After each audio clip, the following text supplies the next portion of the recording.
This week, we're talking about the secret menu of life. You are listening to Love Your Job Before You Leave It, the podcast for ambitious, high-achieving women who are ready to stop feeling stressed about work and kiss burnout goodbye forever. Whether you're starting a business or staying in your day job, this show will give you the coaching and guidance you need to start loving your work today. Here's your host, career coach Corey Lynn. Hello, hello, hello. Happy Wednesday, wonderful human beings. I'm so excited to talk to you. We have such a fun topic today. But before we get into that, I want to tell y'all about a fun little thing that happened in my life, which is that we live in this really beautiful neighborhood. So it's like kind of this historic neighborhood. We have all these like old, beautiful houses. Our house, I think, was built in something like 1906. Might not be exactly right on the year, but she's old and beautiful and high ceilinged and a Victorian, and she's gorgeous. And there's a lot of houses like that around. And there's like, I think, an organization that has meetings and stuff and wonderful things like that. I haven't actually really spent any time at the meetings. I just know they exist. Alex goes to them sometimes because she likes stuff like that. And so one of the people who's part of this group, who's part of our neighborhood, is moving, which is sad. It's always sad when people move away, even when it's happy, even when they're moving for a good reason. But as part of moving, she decided to give away a bunch of the furniture in her house that she wasn't taking with her, and just like gave it away to the neighbors. And so we went over there the other day, and I got some really gorgeous furniture. And like one of the things she gave me was this beautiful antique-y looking sideboard that's just so pretty and has this like really gorgeous like half moon sort of, I guess that's just a semicircle, but I feel very fancy when I call it a half moon mirror that goes on the top of the sideboard. And we got like a cool, like vintagey looking dresser. And we got this like cute little side table on wheels. And she gave me her sewing machine that she got like right out of college. And then she even came over to my house and taught me how to use it, which was really interesting because there's a lot to that. And we'll see if I have any successful sewing adventures to report to you later. But I thought it was such a fun experience and so unexpected. I know like people have estate sales when they move, or sometimes people put things out on the curb, but for her just to like open her house to her neighbors specifically to see if we wanted anything, I thought it was such a beautiful thing. And I just feel really like lucky and delighted that we got some really gorgeous stuff that I'm going to cherish. And I thought it was really interesting too, because it's such a good example of how like things can come into your life in all kinds of ways. And sometimes the ways that things choose to come into your life, yes, I'm saying choose as though things have, willpower, which I don't know if I totally believe they do, but I definitely at least sort of believe they do. Anyways, things can come into your life in all kinds of ways. And sometimes the ways they come into your life are really kind of weird and surprising.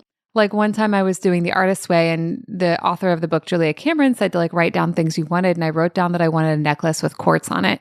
And then I was working at the farmer's market. This was like a million years ago when I used to sell local honey at the farmer's market on Sundays after bartending and staying up until God knows what time the night before. But those were the choices I made back then.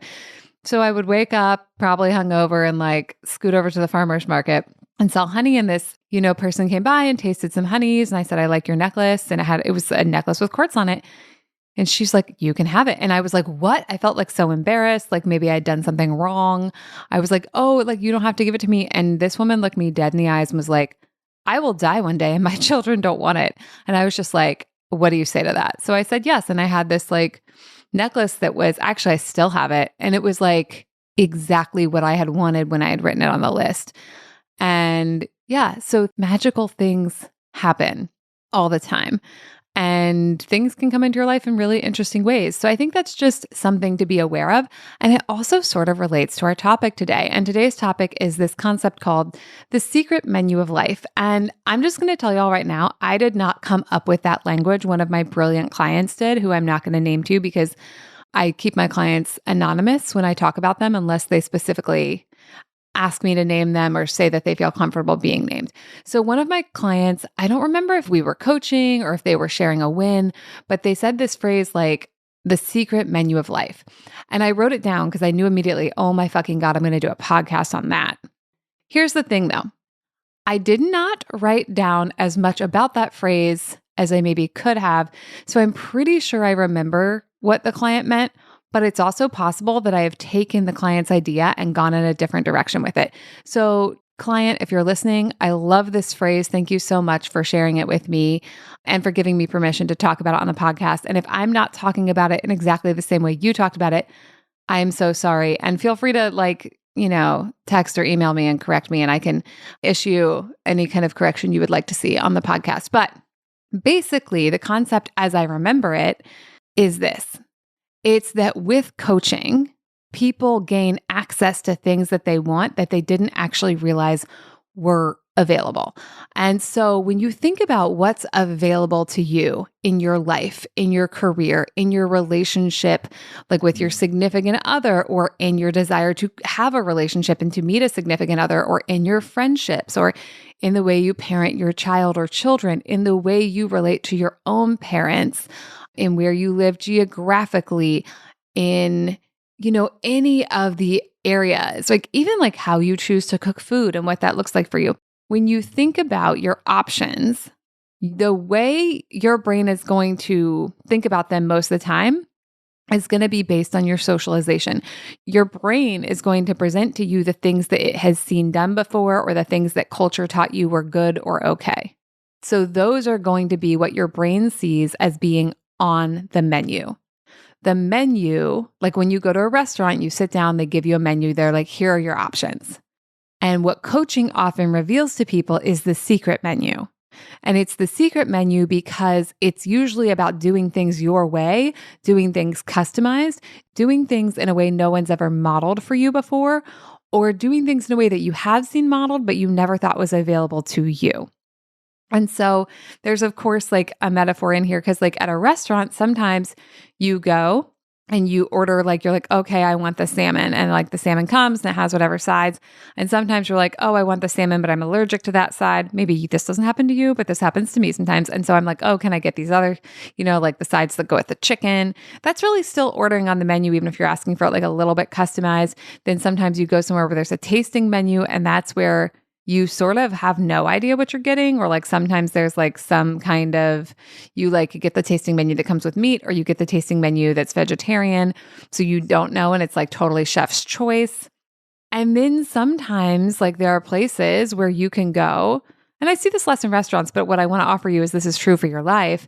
Like there are places where you can go where you can say like, what I want is X, even if X isn't on the menu, and then you can have it. Now, I wouldn't necessarily do that in a restaurant. That could be considered rude or inappropriate in certain restaurants. But sometimes you might do it like with a cocktail, right? If you go to a bar, they usually have like their 10 cocktails that are their signature cocktails. But if you're like, oh, I don't see a French 75 on here, can they make a French 75? If you know about a French 75 and they know how to make it and they're willing to make it, then you can have it even if it's not on the menu. And I would say drinks are actually a pretty good example where it would be considered, kind of more socially appropriate to order off the menu in our like interesting and now like very extended metaphor. So a restaurant like has food that they've planned to make and they have specials, blah, blah, blah. So we're not necessarily going to go to a place that doesn't serve a burger and ask for a burger and expect to get a burger. But in life, that I think actually is more available. And a lot of us live lives that just look like what we've learned about or what we've seen or what we grew up with or, what was happening in the movies or we watched as a kid or the books we read.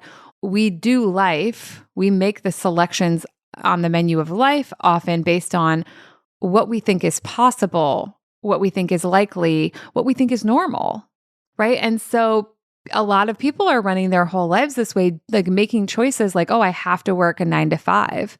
And working a 9 to 5 is like the only way to get good health insurance, or working a 9 to 5 is the only way to make enough money. Or, if I work in a corporate job, I have to work 9 to 5. I can't work different hours. Like even example is like monogamy is considered the norm in relationships, but increasingly now we're seeing things like ethical non-monogamy, which is when people choose not to be monogamous, but it's ethical because they're in, an agreement with their significant other about it. Or there's polyamory, which is, another form of dating and romantic relationships. Listen, I'm not poly, so I may not be explaining this super clearly, but from what I understand, it's like when you have like romantic relationships that are not centered around monogamy and centered around like a relationship only between two people. So that's an example where when being monogamous is the mainstream, but people are increasingly realizing that there are other options available to them. And so as like we see that we have different options available, those different options, I think, sort of get added to the menu.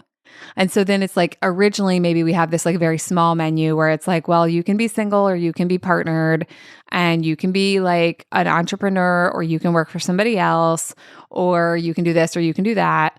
Versus like the more options we see out there, the more those things come onto the menu as they become things that we understand are possible. But there's always more things. There's always more options available to you than are ever on the menu because some of the options on the menu haven't been invented yet and you could be the one to invent them, right? And some of the options that aren't on the menu could be things that no one else would even ever want, but you might want because they might be a really good fit for you and your specific preferences, desires, etc. So basically, the whole concept is sort of circling around this idea of what would you want your life to be like if you didn't have a preconceived notion of what your life could be like or should be like or what a life is like? What would you want your relationships to be like if you didn't have a preconceived idea of what a relationship even was? What would you want your work to be like? Your work, your job, your whole career. What would you want that to be like? How would you want to relate to that if you didn't have preconceived ideas about what work is, what it means, what counts as work, what doesn't? I mean, even like in my life, I've seen such a difference in like what can count as work. Like when I was a little kid, the internet probably already existed, but like we didn't have the internet until I was in like 8th grade. So it's like being a social media influencer, social media didn't even exist or it didn't exist in any way that I knew about. So like that wasn't a job, but now it's a job. Now it's a career that people have and do and can make a lot of money at, right? Or like, so for me, for a long time, I knew, okay, like I want to do a kind of work where I have interesting conversations with people and I help people have a more enjoyable, satisfying experience of their lives. And I became interested in life coaching because that seemed to be a job I could have or work I could do that would allow me to do that thing that I wanted to. There were other ways also to do that thing. There were other careers and jobs available, but that one seemed to be the most interesting to me. And so even before I really knew what a coach was deeply, like I was like, okay, that could be cool, but it was like sort of not on the main menu of life. It was like on a peripheral menu. And I like was like, what even is this menu? What does this say? Like, what are these ingredients? Right? I'm really going hard with this metaphor, y'all. So building my business and figuring this out for myself has been, that's been me accessing, first of all, like the less common menu of life, and then going all the way over into the secret menu of life, making my coaching career my own. Because yes, it's true that by the time I became a coach, it was not like totally mainstream, but more of a mainstream thing. And there were examples of how to have a coaching business and, how to replace my corporate income, blah, blah, blah. So like that was that like sort of peripheral menu of life. But as I've really made my coaching business my own and made it something that works for me specifically versus like what I've seen modeled in the industry, I got further and further into that secret menu of life where it was really about like me thinking about what work even means to me and how I want to work and what are the ways work could fit into my life and what would feel really yummy and delicious to me versus like what's the prefabricated option, right? So often the prefabricated option is like get a job and then work at it 40 hours a week. And I've done that, but I didn't really like it. Like even in the jobs that I loved the most, I didn't really like going to work. Even when I was like a bartender and I was working way less than 40 hours a week, I was always like, I'll do this to make money so I can like feed myself and like have an apartment, but like I don't really want to. And I think that's so true for so many people. The menu of life that they're used to is that work is something unpleasant that you do because you have to. But on the secret menu of life, you can design what work means to you, and you can design work in a way that's much more fun, much more fulfilling, much more satisfying, while still being something that creates a lot of money for you, if that's something you want. I realize it's not something everyone wants. It is something I want, to make a lot of money and to use that money in ways that feel really good and make a lot of sense to me. And it's also something I want to like work way less hours than what people generally consider full time. It's just like when I go to an actual restaurant, I love it if they have like tapas or like small plates because I like to like try a bunch of different things and I don't necessarily have a room to eat a bunch of full plates of food. Like it's been said before that I eat like a bird. I eat often, but not a lot in one sitting. So tapas restaurants are like great because there's always like 6 things on the menu I'd like to try though. So I feel like that's kind of how I relate to my work too. Like a lot of people are like, oh, work needs to take up 40 or more hours a week. Like it's like some big like steak and potatoes dinner. And that's just absolutely not the role I want work to take in my life. And so when I design my own experience and like order off that secret menu, then I can make work more like a tapas plate that it's like packs a lot of nutrients, it packs a lot of delight, but it takes up less of my time than a lot of people assume that work has to. And I'm really excited to have that be my reality. And I realize it may sound a little bit like too good to be true. Like I'm like, oh, I want to make a lot of money while working less hours. But when you want to make a lot of money while working less hours, that basically means you want to concentrate the value that you have to offer. And this may be an unpopular opinion, it may be a popular opinion, I'm not sure which, but having worked in a lot of like corporate jobs and other businesses, like I think there's a lot of time usually spent in those roles where people aren't actually working or they're doing busy work. And life is too short for me to want to do that. And I would rather be like working deeply and intensively and creating a lot of value or just not working. Versus like sitting in a desk to be like butt in chair and like showing that I'm there and committed, which I think happens a lot in office jobs. And again, I think like that's the typical menu that most of us get offered is like, this is what work looks like. And that's just not what I want work to look like for me. And since I want something that is at least in some ways unconventional, like I can totally have it. And if you want something unconventional, I believe you can totally have it too, but I had to order off the secret menu. And in a lot of ways, I had to build it myself, right? So when I say order off the secret menu, it kind of makes it seem like you can just like click a button and then like it's delivered to you. So like, let's clear that up right now. It's not like that. Like I've built my business from the ground up. And also there's been so much trial and error. And there's been so many times along the way when I realized that I was building my business in a way that actually reflected the socialization I'd received and the examples I'd seen like in a corporate setting or in other work settings and like replicating that. And then I had to pause and, you often like tear down some things I was doing and like build it a different way so it could be more of what I wanted and less reflective of like what is commonplace or what I'd seen before. So whether like what you want is something that's similar to what I found on my secret menu or what I've built on my secret menu, which may be more accurate, the purpose of this podcast isn't to say like you can have what I have, although I firmly believe you can have what I have. The purpose of this podcast is for you to like really to get into it with yourself and think about like if anything's possible. If things don't have to be the way they've been like modeled to me, if things don't have to be the way I always like was sort of like, well, that's just life. That's just work. That's just parents. That's just friends. That's just like, this is how relationships is, or like, this is how home ownership is. If it didn't have to be the way it is, or the way that's commonplace, or like the thing that's on the mainstream menu of life, what might be interesting for you to try? Like, what would you want your career to feel like? What would you want your career to be like? How many hours would you like to work? Because I know for most of us, we don't actually want to work 40 hours a week. We just think we have to. And you can, but I don't think you do have to. And I even think there's ways to work inside of companies in corporate and other settings and not work like that. And I've seen it happen. And I've seen it be successful. So yeah, it may be different than what other people are doing, but that doesn't mean you can't have it. It may be something a little different than what's on that mainstream menu of life, but it doesn't mean it's impossible.